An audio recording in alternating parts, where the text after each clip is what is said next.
Welcome to the Real News Network. I'm Paul Jay, coming to you from Washington. We're at our studio, the McClatchy offices. And now joining us is Shashank Bengali. He just returned from Africa, from McClatchy. He's now based in D.C. Thanks for joining us. Good to be here. So one of the stories that hasn't gotten much attention in Africa is the increase in population in Africa in the last few years. And one of your stories dealt with this, dealing with the Bush effect.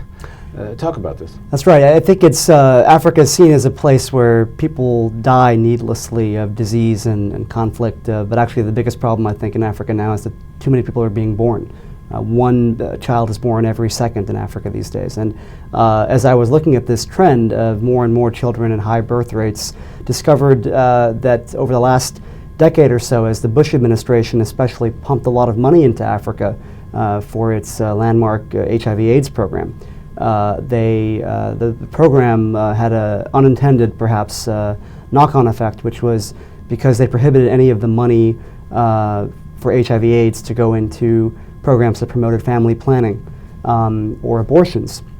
We had cases where the birth rates in these countries stayed very high, or in some cases even increased. I think one should just add, before we go further, that one of the reasons it's a problem, having so many kids born, is because there's such systemic poverty for, how many hundred years of plunder and colonization. But that being said, that is what it is. Right. In some places, growth is very good. In Asia, the Asian tigers, in the last half of the last century, grew exponentially because they had a big population boom, and these governments in Korea and Japan, they built economies to match their growing numbers, and they built schools to educate these people, and they built economies that could give these people productive jobs. But the problem here is the Bush policies led to population growth without any accompanying development plan. Exactly. Africa has 1 billion people now. In another 50 years, it's projected to have 2 billion people, and these are the poorest countries in the world,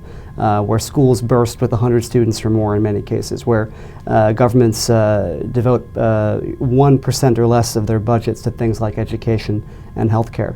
And so for a lot of these people who are coming into the world in Africa now, there aren't really very good prospects for them. So has things changed under the Obama administration? Well, Obama, as president, has reversed the Bush policy that HIV/AIDS money could now is encouraged to go toward promoting what they call linkages between family planning programs, helping women space their births, preventing unintended pregnancies.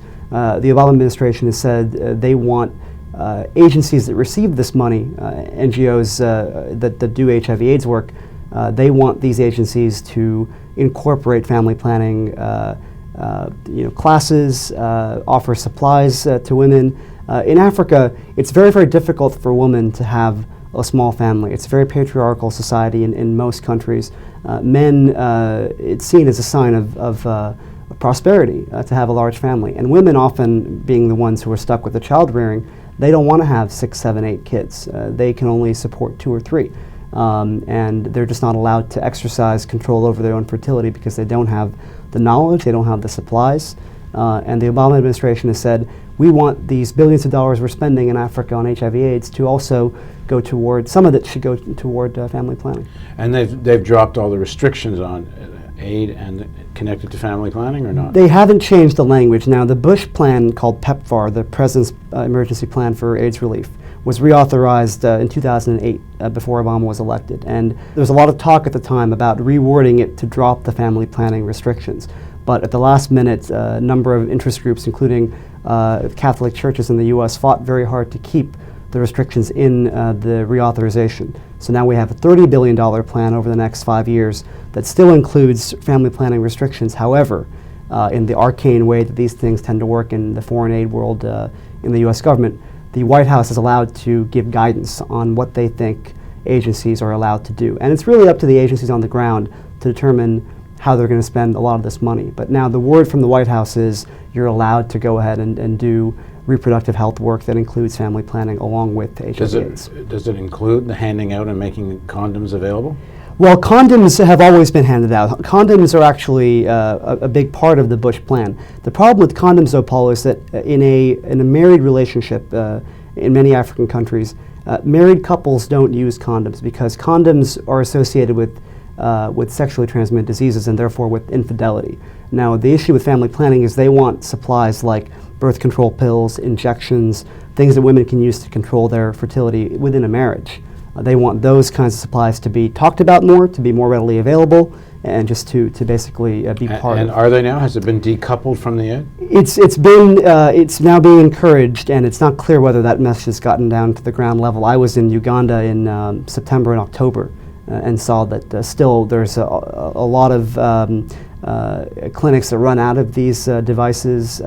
There's still a lot of opposition within some African governments to do these programs too. So there has to be sort of a fundamental change as well. If the governments feel like the aid agencies are going to take the lead on this, and with the new linkages they might, then governments may follow suit. What about the question of abortion? That was one of the things. Bush did not allow any kind of aid money to go where there might be abortion. Has that been changed? Well, it was a bit of a false argument that the proponents of this family planning restrictions talked about. They were afraid of money going toward abortions, and that's why they put such strong language in there, preventing any agency that carries out abortions from receiving this PEPFAR money. However, in Africa, abortions are illegal anyway, so it's very unlikely that you're going to see a huge number of new abortions. Abortion isn't really the main issue here. It's just trying to get medical supplies to women inside marriages. Thanks for joining us. My pleasure. And thank you for joining us on the Real News Network.